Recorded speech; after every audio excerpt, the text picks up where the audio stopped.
This video is brought to you by Mudwater. More about them later in the video. So the drift truck is disassembled and its chassis is 100% ready for paint.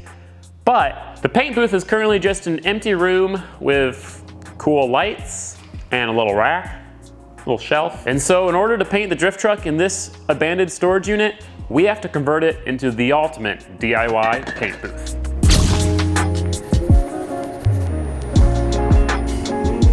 Now I have a lot of stuff for this paint booth. We have a bunch more lights. We have a cabinet, super powerful exhaust fan, ratcheting air hose reel, a lot of consumables for actually painting cars. We have an air filter for the inlet, and then more air hose stuff. Pretty much what this place needs: more lighting, an air source, and air circulation. Now the plan is for it to pretty much be an empty room, and then in this corner, there'll be a very small workspace. This cabinet, a little shelf, which is already there, then like the air hose reel, a water source, maybe a pegboard on the wall. That way in this corner we can mix the paint, get everything ready, you know, prep the gun, clean the gun, and then everything else is just empty for the car. First thing I'm going to do, kind of assemble this corner and get the air source all the way over here from the other part of the shop.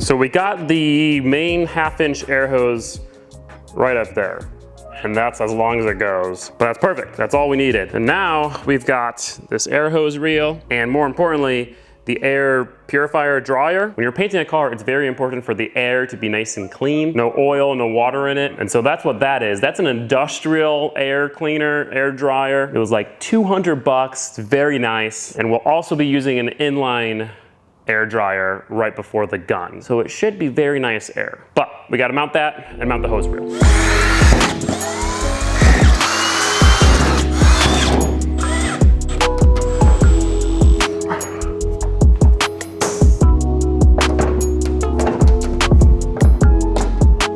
Nice. Now these walls are pretty flimsy. I'm not sure if you can tell that, but they're steel, so hopefully it'll be fine. Now before we install this, we have to finish assembling it.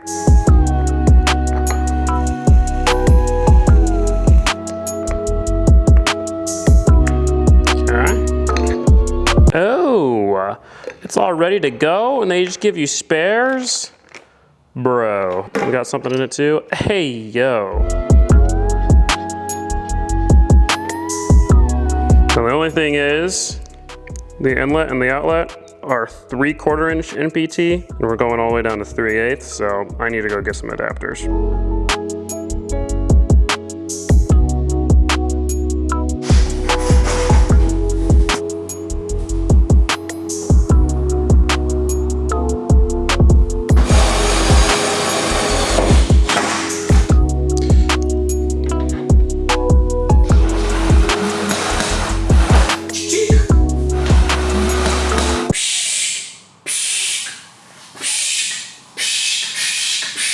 You probably can't hear that, but I just turned the air compressor on. We're gonna check for leaks. But first, let me talk about this video's sponsor, Mudwater. Now, Mudwater is a healthy habits brand best known for their popular coffee alternative. And this right here is the solution to all of your problems with coffee. You don't like the jitters it gives you because of all the caffeine? Well, Rise Cacao has a fraction of the caffeine as coffee. You don't like the crash you get a few hours after drinking coffee? Since Rise Cacao doesn't just give you energy based on caffeine, you don't get the crash either. See, it's got 4 functional mushrooms in it that were each added for their own purpose. Lion's mane for focus, cordyceps to promote natural energy, and both chaga and reishi mushrooms to support a healthy immune system. It also has cacao and chai, which is where the little bit of caffeine comes from, and the amazing flavor. It's like cacao and chai had a baby. So if you like hot chocolate, or if you like chai lattes, you're gonna love this. And one of my favorite things about it is that just like coffee, it's an artisan craft. You can make it in a bunch of different ways. Now, some of the recipes that Mud Water suggests: iced mud, mud latte 2.0, spicy mud, mud shake, butter mud, and slightly sweet mud latte. But of course, you can get as creative as you want. Right here in this cup, I just tried making the spicy mud because I'm a fan of spicy drinks. It's super easy to make. You get hot water. This specific recipe called for 12 ounces. You get your mud water, which I used a tablespoon. You get your sweetener, honey, your creamer, which I use Mud Water's creamer, and I absolutely love that stuff. And then for the spicy mud, you add a little bit of cayenne pepper. You mix it all up with the frother that they provide, and you give it a shot.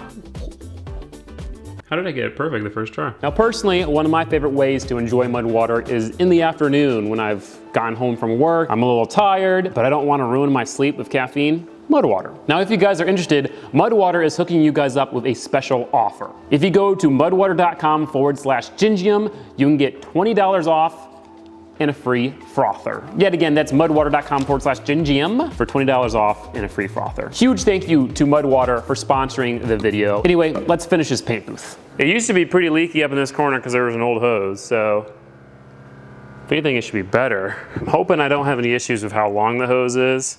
It's 100 feet, but most of it's 1/2 inch. Really?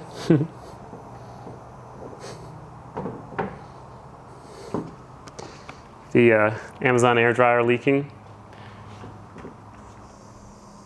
Oh God. If that's the only leak, I'll be satisfied. So this is the only leak. I'm gonna pressurize this now. What do you think, 100 PSI? What do you paint at? That's 100. That's gonna be nice. So now with the air system all plumbed up, it's time to work on the other air system, the air filtration. And for that we have this beast of a fan. My landlord gave me this. It is a fan that he used, or that the city used, for firefighting. 1/3 of a horsepower.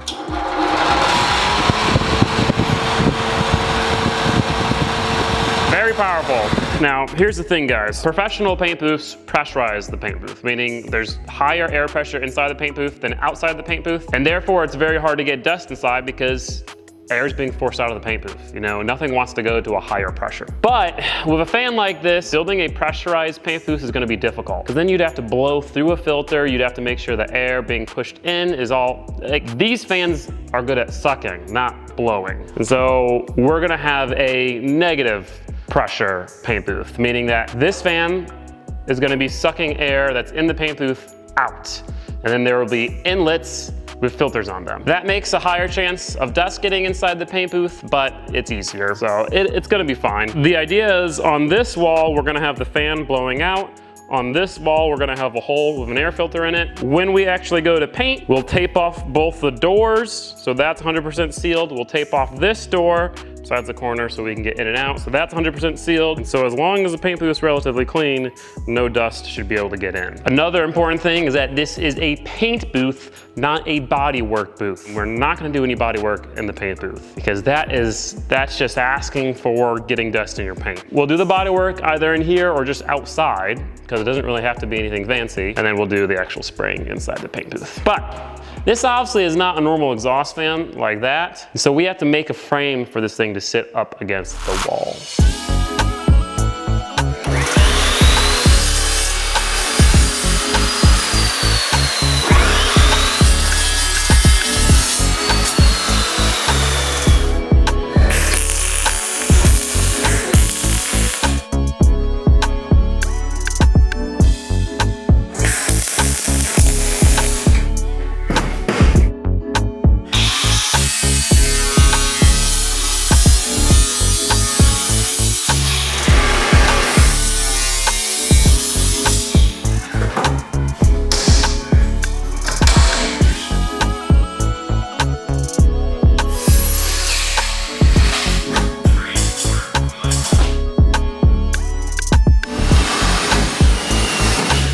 I've realized one potential issue with using this fan over a normal exhaust fan. And it doesn't have the built-in flaps to seal the hole in the wall. Do you hear that? You hear that? Hey, dry. All right, never mind, false alarm. Okay, maybe not dry, but not soaking wet. Let's put it this way. The leaks in the roof are getting much more water in here than the giant hole in the wall. So we'll call that a success. When we paint stuff in here, we're gonna have to make sure rain is not forecasted, but it is what it is.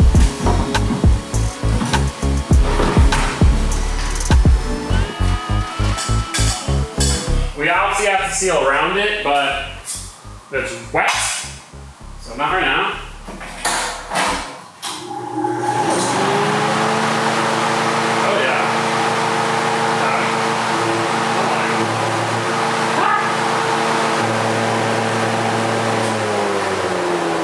So now that the exhaust fan is done, we have to have a way of getting filtered air into the paint booth. Because obviously if we seal this place up and we turn the fan on, it's gonna be trying to suck out the air, but it can't because there's no air to replace it. Originally I was gonna do it on this wall.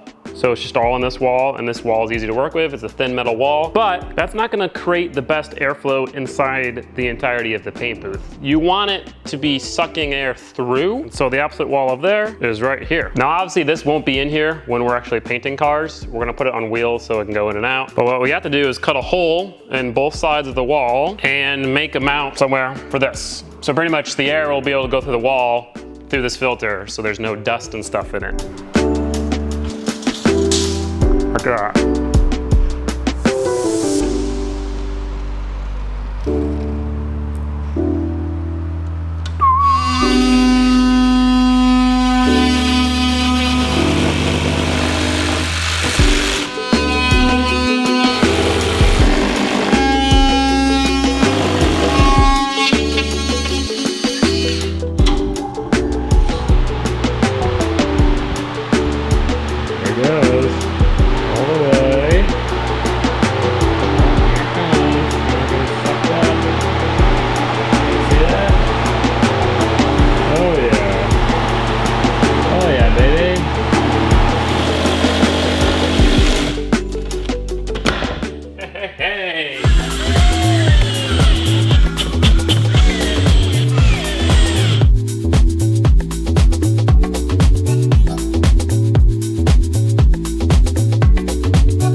Other side hole is all cut.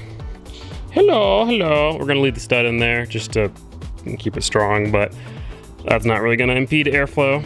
You guys probably saw this mysterious car under this cover. Wonder what it is. Could be a future project. Might be happening in a few months. Could be on Patreon if you wanna know what it is now. Actually, it is on Patreon if you wanna know what it is now. If you go over there and become a patron, it is a huge support to the channel. Absolutely could not have all of this without you guys. So thank you so much if you do that. But yeah, this has been hiding back here for a little bit now.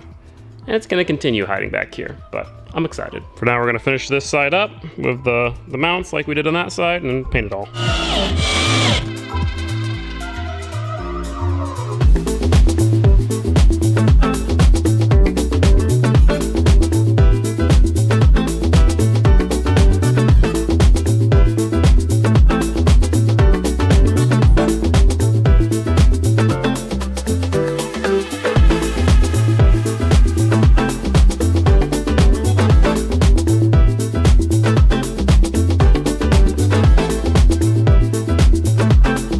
So with the air inlet done, we can work on adding more lighting to this place. It is already bright, but it can't be too bright. And so I bought a lot more lights. Let me show you. We have these 8-foot long ones, which were used in the fab area of the shop. And we have these 4-foot long ones. The 4-foot long ones have a smoked screen, just like the hex lights, and they are all the same color. Now I've kind of laid out where the lights are going to go. There's gonna be 6 on this wall, 1 on each of those walls, 6 going across the main beam, 3 on this wall, and then 2 more coming down on this side. It's gonna be bright.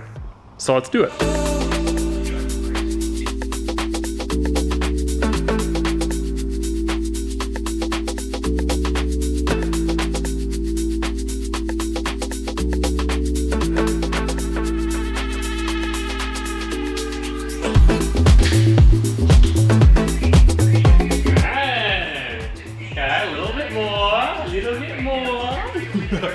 All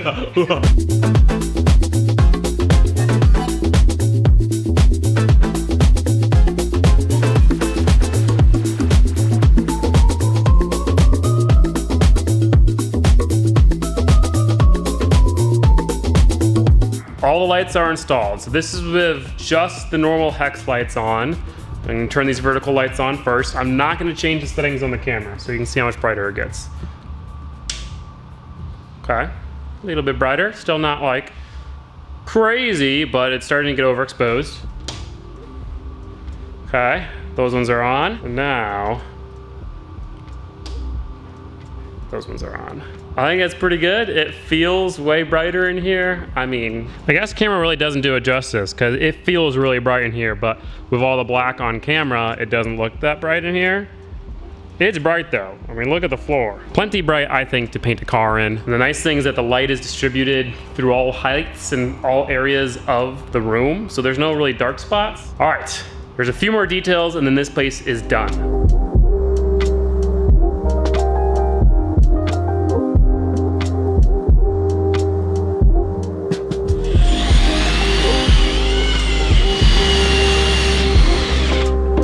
That was the last little detail, a little workstation, some pegboards, shout out to wall control, and then hooks holding our tire covers. I figured this would be nice to have, just like a little space to be able to mix the paint, you know, prep the gun, you know, load the gun, all that kind of stuff. It's nice to have one little workspace, and we can like hook the gun onto the pegboard and should be good. We'll have to like dust it before we paint, but you know, not that big of a deal. Now, I think the paint booth is essentially totally finished. I want to go ahead and tape up these doors, seal it up, and then do some sort of test paint, just with some spray paint, see how it works. The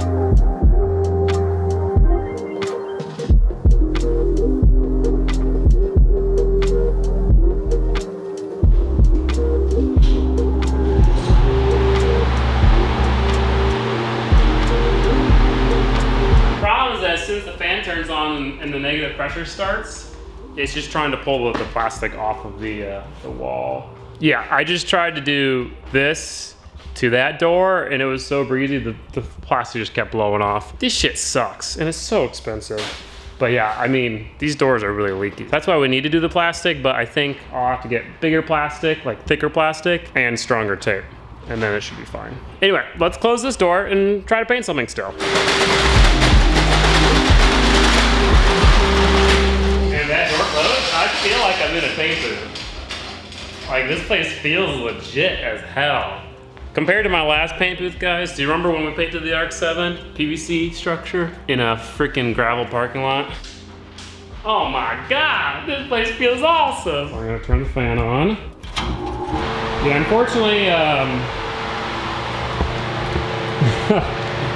the breeze is coming through the doors, not through the filter. I mean, it might be coming through the filter a little bit. It's coming through the filter a little bit.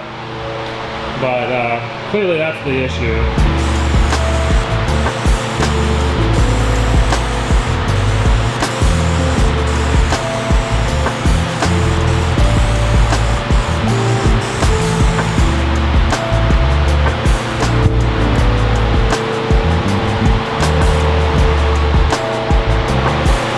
Pretty good, pretty good.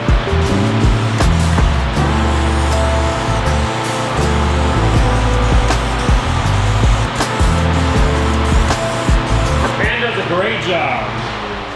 I barely even smell paint in here just because I was standing like behind and everything was just getting sucked up into the fan. So everything works great besides the plastic, but that's an easy fix.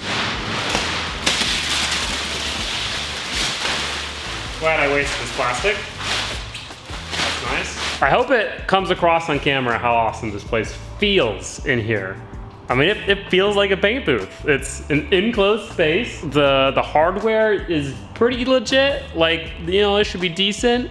It's bright. It feels like a paint booth. But last thing I want to do is get a car in here just to kind of feel it out. Feel what it would feel like with a car.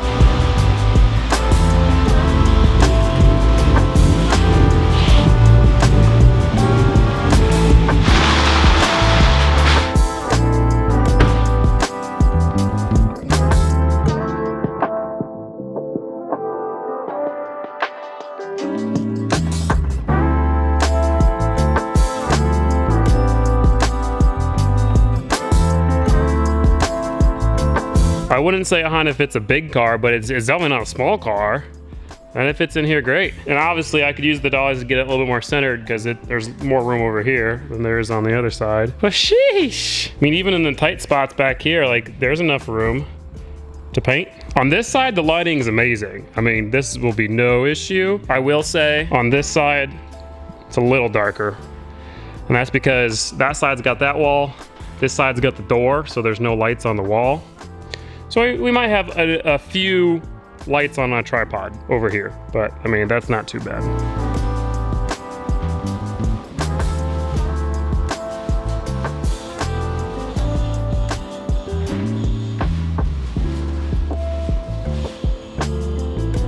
I'd say the only bad thing about this spot is that since this building isn't insulated, it gets kind of warm. So we'll also kind of probably end up painting in the evening, but that's not that big of a deal.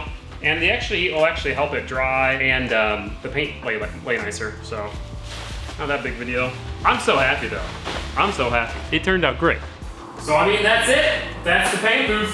As I said, I'm so happy with the results and I'm so excited to try painting something in here. In fact, how many of you guys want to see me paint the fit in addition to the truck? Because there's a really nice Honda color that I've wanted to paint the fit. I think it looked really sick. Also, I think for the doors, I decided I'm gonna make some 2x4 frames and put plastic on them. So the plastic just always stays on it. They can be in front of the doors, and then whenever we pull a car in, we just move it. It's super easy. And then we don't have to worry about taping plastic up, which is a pain in the ass. So there it is. Let me know what you guys' thoughts are. I know it's not gonna be perfect, but I think it's gonna be a pretty high level thing. I think we're gonna get pretty decent results. Another thing, if you have a suggestion for what sprayer to use, leave it down in the comment section below. And if you see somebody else suggest the same thing, please like that comment instead of commenting it again. I'll probably just end up buying whichever one is the most liked. Pretty easy for me. I had no experience. I used an Eastwood sprayer last time, worked okay, decent amount of orange peel. So I'll say I'm gonna do a lot more research and practice and stuff before I paint a full car, but I mean, the paint booth's ready. Thank you to Mud and Water for sponsoring this video yet again. Thank you guys for watching. Please, if you want to support the channel, check out Patreon. You'll get early access to videos, access to exclusive content, free drift truck t-shirt right now, or a free sticker, lots of rewards, and most importantly, like I said, it supports the channel so much. So thank you if you do that. I'll see you guys in the next one.